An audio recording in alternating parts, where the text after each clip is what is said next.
Patrick Cooch from the Carlton Footy Club. You listen to the Coaches Panel. Dane Zorko here from the Brisbane Lions. Jason Johannesson from the Western Bulldogs. Luke Parker here from the Sydney Swans. It's Rory Sloane here from the Adelaide Crows, and you're listening to the Coaches Panel. Max Gorn, Melbourne Football Club. This is Nat Fyfe from the Fremantle Footy Club, and you're listening to the Coaches Panel. Number 3 in my 50 most relevant is a brand new forward eligible option for us.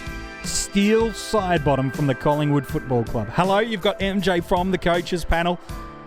This is one of the final 3 episodes of the 50 most relevant. I hope you've been enjoying them every single day. 15, 20, 30-minute episodes talking through who I think are the most relevant players across SuperCoach, DreamTeam and AFL Fantasy for the 2021 footy season.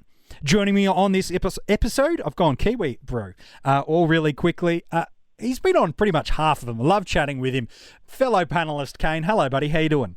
Very well, MJ. You've done very well. This So is going to be your 48th podcast. I have been lucky enough to be on quite a few of them. I've really enjoyed it. And Steele Sidebottom, I didn't see too many people put him at, number 3 in the predictions that I saw flying around the internet. No, there were a lot of guys that had, maybe Whitfield a little bit higher, maybe had Grundy a little bit higher. I think Neil as well. Yeah, Neil. Steele was inside the top 15 for, I think, most people. Yeah. But definitely this high. Why is he a number 3? He is my highest ranked forward eligible player. Let's be honest, you probably know who my final 2 are. It shouldn't take too much rocket science to figure out who they are. But Steele Sidebottom, why is he the highest forward eligible player? We're going to talk about that today because this 30-year-old Collingwood Magpie knows how to put fantasy runs on the board for us. Last year, his best ever score came in the same game against the St Kilda Footy Club for all formats. It was 126 in AFL Fantasy unadjusted, while it was a 150 in SuperCoach. Both those scores nowhere really that close to his career high numbers in SuperCoach. It was all the way back in 2014 against the Carlton Footy Club. It was 179, while it was just 12 months earlier, 2019, against the Cats was his top fantasy and dream team score, a 161. His AFL fantasy and dream team average of 90.8, well, that's adjusted up, multiplying 1.25 for AFL fantasy. That delivers, honestly for him, what would have been deemed a career-high fantasy year at 113.5, while in SuperCoach, again, a really strong season, 109. In that format, he's priced at you for $588,000. Yep, it's a pricey penny, but nothing in contrast to the other formats. $841,000 in AFL Fantasy, and around about $1,800 cheaper, $839,200 in Dream Team. And Kane, we lost a bunch of forwards last year, didn't we? Petrarca, Simpkin, just to name a couple that were right at the top of the tree. Bailey Smith was one of the breakout picks amongst many, many others. But generally when we lose a forward, we gain a couple back. And Steele Sidebottom, for some in the fantasy community, not all, but for some, was the surprise addition we didn't know we needed until we got him. Yeah, MJ, Champion Data does give us and take us away. And we've had some big forwards in the top 50. Just a quick little recap. We had Zorko, Marshall, Dusty, Dunkley, and Danger. Ooh. When you think about that, that is still a really heavy and competitive line. You throw in Isaac Heaney as well, who's pure forward, and Connor Rosie, who maybe if we'd done this podcast a little bit later might be a little bit higher up. He's on the hype train at the moment for people, that's for sure. He's definitely left the station, but that's a big line. Like, that's some serious key forwards. You talked about the crew that we lost, and as we know, the reason we usually lose them is because they're midfielders. They become midfielders, which is obviously great. But yeah, Steele obviously got the forward status halfway through last year in AFL Fantasy and was clearly on everyone's radar. It just happened to coincide with his 4-game COVID suspension, so we had to be a little bit patient. And when he returned, he certainly returned with a bang before, concluding his season for the birth of his child. So we can't really knock him in terms of, injury or stuff like that. There was just a few extenuating circumstances that caused him to only play the 9 games. But that scoring power, MJ, that you mentioned, like 126 in a shortened game. It's huge. Multiple 120 plus scores. And when you look at it and you go, there's already, 125 SuperCoach, a 150, a 141. Like, that's a third of his games over 125. You throw in pretty much everything else outside of that one giant game, which was a 60. Like, the weight of numbers is what impresses me about Steele. It's when I so look big. When I look at back to 2012, and his scoring in DT has been 100 every year, and the ones that haven't have been a 96 and a 98. Yeah, right there. So we know obviously that 2020 was adjusted up into the 110 range. Like, he was a guy that he was always in that 10 to 15 range as a pure mid. Yeah. His positive was always his durability. Like, those numbers just speak for themselves. Outside of 2015, he's played 19 or more games in every year since 2012. Even if you go back to 2010, he played 21 games in just his second season. He's just on the park. And in a line where we've got Dangerfield under a cloud, yep. Dunkley's had an injury last year and obviously had some role concerns. Zorko's, in the tail end of his career. Marshall's got role sharing. There's a lot of things that are just clouds that you can convince yourself to move away from them. Yeah. The thing with Steele is that's so appealing is the guy's on the park, he scores really well, and he's now a forward. And I just can't see him falling out of the top 3 forwards. And really, especially in DT and AF, he's probably the guy that starts number 1 for mine. In SuperCoach, he's probably right in that mix as well, although I think there's some competition coming from below with, a Dunkley, a Dangerfield, and probably a Rowan Marshall in particular. All those guys, when firing, have a better SuperCoach game than Steele does. Steele's actually normally a better DT scorer than SuperCoach, whereas those other guys can be anywhere from 5 to 10 point differential. Yeah. But MJ, you just can't knock 10 years of reliability and scoring power, can you? Yeah, 10 years of scoring power, 10 years of really high scoring floor, and for the most part, durability to go with it as well. Since 2010, he's only had 1 year where he hasn't played 20 games or more. Sorry, 2 years, and one of them was 19. So that's right up there. Last year, if we deep dive into some of those 9 games, you've already alluded for why he played those 9 games. One, that COVID breach. Second, he went off to be a dad and then wanted to spend a good amount of time with his partner, with his brand new baby, and didn't want to re-enter into hub life because of that. So in those 9 games, an average of 90.8 in Dream Team and Fantasy is up at that adjusted 113. 4 pure tons, including that 126, 3 additional scores of 80 plus. 80s were the tons of 2020 in this format of the game. So 7 of his 9 games, it's a small sample size, but 7 of his 9 tons. SuperCoach, that 109 average, 5 tons, 2 of them huge games over 140. And just the 1 score under 93. So again, in this format, high scoring ceiling, really strong scoring floor, low scoring variation. That's what you want from your premiums. The 2019 season where he played 21 games, an average of 98.5 in Dream Team and Fantasy, 10 tons, 4 over 120, 6 additional scores between 90 and 99, and then just the 3 scores sub 80 all year. So he's not hurting you. And again, that's when he's midfield only. Convert those into forward numbers. That's incredible for us. SuperCoach, 94.2 in 2019, 10 tons, 3 of them over 120.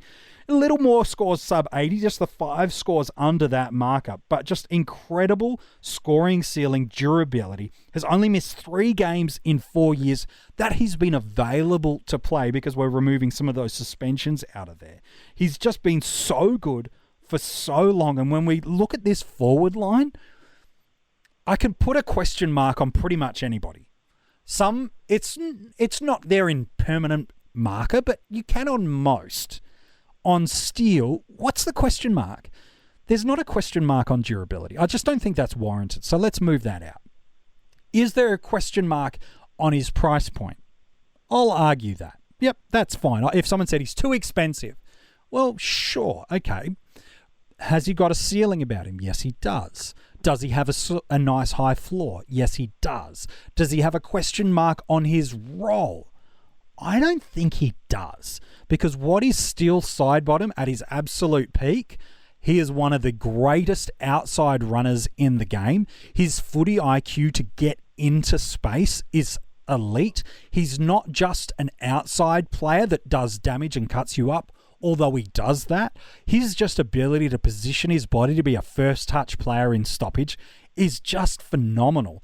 And while there will be some new players coming through that Collingwood midfield unit, whether that be a Jordan De Goey, whether that be an increased time for Dacos or one of the Brown boys or any of these new draftees that have come in over the past 18 months, whether it be Rantoul, Bianco, McRae, etc. that's come through there. If Collingwood, with the players they have, still want to be a genuine finals threat, you're not taking Steele Sidebottom out of that midfield unit, which means for me, I don't see how he's not in that top group of forwards. Yeah, I don't think he's outside of that group, MJ. The knock for me is the price point. Yeah. Because you're paying big bucks. You're paying career high averages to Steele Sidebottom. So while I have no doubt that he's going to be a best forward, it's about do you start him or not. Clearly, you want him in your side at one point. I think the main thing you have to look at is when do I want him in my side? Do I want him in my side from the outset at this peak price? Or do I just try to time an upgrade? Again, this pesky round 14 buy makes it really challenging because, do you want another round 14 guy on your side? Can you wait all the way until round 15? Probably not. And have him for the run home? You probably could if it's your last upgrade, but, we know it doesn't always work out like that, and sometimes you just have to get these guys when you get them. So I think that's the tricky thing. Clearly, DTs is better format. Like, I think if you're going to start him anywhere, it probably has to be DT. Yeah. I think AF, you're going to let him go just due to the price tag. I think you're going to try to find a more balanced squad, which has clearly worked for a lot of people in the past in that format, just limiting the rookies and just getting, 10 to 15 points of value pretty much in every player that you select. Yeah. And then SuperCoach, again, he's probably one of those guys that it more depends on what happens to everyone else around him. I think if a Dangerfield is a no-go with his groin, Steele stock's going to rise. If we see Dunkley not playing in the midfield, people are going to gravitate to Steele Sidebottom. I think it's more about other people than him because he's clearly one of the highest priced prospects. Yes. And again, while he's very good, it wouldn't surprise me at all in that format if he dropped 10 points and was a 99 flat 100 guy in that format, which, again, not bad. Yeah. But does have him more as a, top 5-6 guy as opposed to a top 2-3 guy. And maybe you think you can get, a Heaney or a Dusty and just go along that way. It's nothing about his scoring or his durability. It's just, do you want to pay that much for a guy that he's probably not going to improve on his average? Yeah. So talk to me. A couple of days ago, you and I were on and we did a podcast episode around Lachie Neale, and we talked about how probably more in SuperCoach than any of the other formats, because he's been so good for so long, and the worst case scenario, you're still getting in him a 120 SuperCoach guy that is a captaincy option and is still so far and ahead of, or at least comparable to everybody that could peak in terms of their season. Is Steele in that same conversation, maybe more for DreamTeam? I agree. In AFL Fantasy, because of the adjusted averages and price point, I can't start a guy at that price, given the value that's there. But in DreamTeam, is it the same line of argument that you go with that, or is it a little bit different with Steele? I think it's a little bit different, MJ, because I don't think Steele is actually a captain option. Yeah. The advantage of a Lachie Neale is, while I don't think he can improve on his average that he did last year in either format, he's still going to be so good, and he's still going to have so many big games that I think I can recoup some of that value in having the captaincy on him. Yeah. I think that's the real important thing with the big dogs, and there's probably only, really, we're going to be honest, it's probably only Gawn, Grundy and Neale to me that have that type of level where even if the scoring comes back a little bit, the number is still so big. And when you're factoring in a captaincy option, it can really set you apart. Again, as good as Jake Lloyd is, I don't know if you're going to have him scaling the same heights as those guys on a week-to-week basis. And I think that's what happens with Steele, is that you're not really going to give him the captaincy too often. Yes. Again, you may throw him a vice captaincy, and Collingwood does have some early fixtures, which is handy for that. But also, most teams are probably going to have a Grundy in it. How many times, MJ, do you think you're really going to throw Steele the vice or the captaincy with Grundy in your team? I think that's, maybe if it was, versus a Melbourne, but typically that's a game that's played, the last game of the round. Yep. So I think that's the difference is while he's, great in his line, when you're getting a guy that's probably a little bit overpriced and you really can't use him for the captaincy, I think that works against him. Yeah, I think it's an interesting point. Look, for me in AFL Fantasy, he's an upgrade target. I couldn't go there. Just at that price point, you look through in AFL Fantasy, some of the potential, and I use that word loosely, you look at the guys that have potential upside at their price point. Josh Kelly, 741,000 in that format. Again, is he going to be that pure midfielder? Maybe, maybe not, but there's upside there. Rowan Marshall stormed home in the back half of the year once, and these are players we've already talked about in the 50 most relevant, stormed home last year once he and Ryder got that combination right. There's value and upside there. Dusty Martin, if he starts strong, he's as good as anybody else through there in that format. Adelaide's Tom Lynch, he's 10 to 15 points of value potentially under there. Isaac Smith, similar. Does Jordan De Goey go into the midfield? If he does, he's got some value and upside from him. Isaac Heaney, who we've talked about through the 50 most relevant. Robbie Gray, not so much, but Connor Rosie and Zach Butters, absolutely, they are presenting value for money options. And even if you want to go real crazy, someone like a Liam Ryan, who averaged, I think it was an adjusted 90 over the past 3 to 5 weeks of the year. Like, there's guys at cheaper prices of 100,000 to 300,000 that could get within 5 to 10 points of steal. And I feel much more comfortable to pick him when he maybe drops to 750k. DT, yeah, and again, sorry, go. No, I was going to say, and we have to obviously accept that, like any of these players, and Ben talked about it the other day with Dangerfield, is you take them on. Yep. There is a clear risk either way. If you take them on, they can go big. That's why they're contending to be the number one player in their line. You have to know that you're running the gauntlet. Now, if you think there's a fixture that can, mitigate that, and typically it's revolved around a tagger. If you think there's a game where he's going to get tagged, in the first 6-7 weeks, and your intention is to bring him in around 10, hey, I love it. That's a plan. Work to your plan. Adjust your squad Go for it accordingly. But just know that, and again, it's a risk. You can't have all the premiums, obviously. That's why the game is so interesting and fun. You have to miss some. And again, there's always that risk that they could go bananas. And Steele has the ceiling where he can string together a month of 125 plus. Like, he's proven that, and he has that 150 plus ceiling that allows him to do that. But when you're overpriced, where I've got him, I think that risk is a bit more palatable because you can use your assets elsewhere and maybe collectively for the whole team offset some of the damage that Steele can do. Yeah, I think that's fair. Look, for me, in DT, I'm prepared to pay the money to get him because I want who I think is the safest forward and one of the best scoring forwards for the year. I want them for as long as I can have them. And so for me in DT, is it overpaying? Maybe it is. But I just want him because I've got the most comfort in him as a pick and a player. And safe isn't a dirty word. Sometimes we think, it's a vanilla selection. Well, vanilla gives you the option to go everywhere else around it. So for me in DT, I'm going to start him. I've got no question marks on him. Fantasy, I'm going to upgrade target him, and probably the same with SuperCoach as well. But if these other variables that you mentioned start to kick in around other players, then I think we're going to see people find a way to afford him in every single format. The reason he's in the top 5 is this. I think you need to have him in your side. Now, can you go against him for the year? Sure you can. You can do whatever you like. But for me, Steele Sidebottom's the kind of guy I want to have him in my side for as long as I can have him throughout the 2021 season. And so for me, Kane, the question is this when it comes to drafts. Where the heck do you take him? What's your pick on where this likely F1 for someone will go? Well, we spoke about yesterday with Whitfield that I had to knock him down a little bit due to the body, due to the durability, due to the availability. History just says he's prone to miss games. I know he didn't miss any last year despite the concussion, but there's a reason, we look to history because often it does inform us of what's going forward. So with Steele, you have to give him a tick the other direction. He doesn't miss games. He is the safest forward. Again, would I be betting that, he could be the forward that would go 115 plus? No, I think, Josh Dunkley's that guy.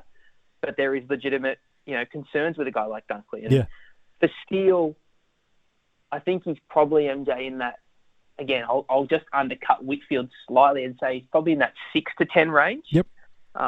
Again, I think there's a massive consensus that Gawn, Grundy, Lloyd, and Neil are all probably going 1 through 4. Yes. And now it depends, where do you rank? He's probably going up against a Laird, a Whitfield. I think Riley O'Brien's in that conversation with a clear gap in ruckman after that. And then how much do you love a Dunkley, a Dangerfield? So for mine, I think Sidey, Laird, Whitfield, O'Brien, for me, are probably battling that next 4. Depending how you split it, we know drafting is about playing against other people. If they have a leaning one other way, maybe you can, pull the wool over their eyes a little bit. But I just think if you're going 6 to 7 on Steele Sidebottom, he's probably not the guy that separates you. And the concern would be at that point, MJ, that on your next pick, you probably need a mid who's going to be your captain guy, because if Steele reverts back to 100, which is great for a forward, I don't know if you want to give Steele that armband every week. So I think if you couple Steele Sidebottom at pick 7, 6, 7, or 8, and then you come back and can get a Kelly, a Crouch, one of those guys that we know is 110 plus. Again, you'll get a look at a McRae, a Merritt, a Treloar. Like there's so many of these great mids that can be your support player, M1 alongside a Steele Sidebottom. Yeah. And maybe by taking Steele Sidebottom, then you do put a bit of pressure on people to grab forwards. Start a run. Maybe you push a Dunkley a bit more up the order, or Dangerfield, and it allows you to get that really good mid. Like there's just a blanket of mids that I think taking a forward or a back or a ruck is a really valid strategy this year. But I would want to pair him with a guy that I think on the turn could probably average more than him as a mid. Yeah, I think that's a fair enough call too, man. All right, there you go. That is, we've got Steele Sidebottom in at number 3 in the 50 most relevant. Will you be starting him? Will you be upgrading to him? Let us know. Reach out over social media and have your say about these players. You can reveal all the other players that we've revealed. You've got articles online to go alongside these podcast episodes at coachespanel.tv. And now there's just 2 players left to go. Kane, without guessing the order, maybe you'll guess it right, who knows? Who do you think the 2 last players are? I'm going to go Max Gawn and Jake Lloyd. Yep. Order, if you ask me in 10 minutes, I'll probably change my mind. And to be honest, I'm not really that envious that I don't have to make the call. I know you've had a few sleepless nights tossing and turning, looking at fixtures, and it's the matrix of just numbers flying across the screen. But I think it's pretty clear. These 2 guys are season-defining players. The decision to start them or not to start them is going to have a huge bearing on your ranking. Yeah. And it's something that I'm definitely weighing up, and we've spoken about so many other players in this top 50, and a lot of it comes back to these 2 guys. We know how chaotic that ruck line is. We've spoken about, how Marshall can help, what Bruce can do, what Grundy can do. And then in defence, we've just done Whitfield yesterday. We've spoken about Laird's potential. You throw in a guy like Luke McDonald, who's the absolute X factor, but they're all trying to stack up against this guy, Jake Lloyd, who unbelievably, year on year, seems to improve and not miss a game. Yeah. So it's going to be big. Again, it's definitely season defining, and it's something that I think if you get it right, you're a long way to a really good year. Yes, I totally agree. So there you go. I'll tell you the answer is yes. They are the top 2 players. But what order have I landed on? We will tell you, and you will figure it out in 24 hours. Unless you're part of our Patreon. They already know. They've already figured it out. You can join at coachespanel.tv.